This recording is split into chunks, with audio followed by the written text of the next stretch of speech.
ఇప్పటికైనా మీరు కన్సల్టేషన్ చేయాలి, చర్చలు చేయాలి తప్ప పోలీసులతో ఈ సమస్యలు పరిష్కరించాలని చెప్పి గతంలో ప్రభుత్వాలు చూసినాయి, కాలగర్భంలో కలిసిపోయినాయి.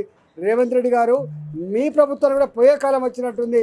అందుకనే నువ్వు విద్యార్థులతో మాట్లాడే దమ్ము లేదు మీకు, పేరెంట్స్తో మాట్లాడే దమ్ము లేదు మీకు, లెక్చరర్స్తో మాట్లాడే దమ్ము లేదు నీకు ఉందల్లా ఏంటంటే పోలీసులను వాడి భయభ్రాంతి గురి చేస్తున్నావు. ఈ భయపెట్టించి పోలీసులను పెట్టి ఎవడు కూడా ముందర పడలేదు. కాబట్టి మీరు వెంటనే ఈ సమస్యకు ఒక పరిష్కారం చెప్పాలని చెప్పి కోరుతా ఉన్నా. లేకపోతే జరిగే పరిణామాలకు మీ ప్రభుత్వమే బాధ్యత వహించాల్సి ఉందని చెప్పి హెచ్చరిస్తాం. తెలంగాణ ప్రజలు రేవంత్ రెడ్డికి ఓట్లేసి గెలిపించిన కర్మానికి ఏ వర్గం ప్రజలు కూడా తృప్తిగా లేరు.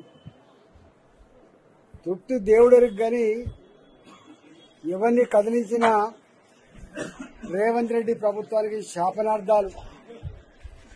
ఎప్పుడు కూలిపోతుందో ఈ ప్రభుత్వం అని చెప్పి ఏడుస్తూ ఉన్నారు.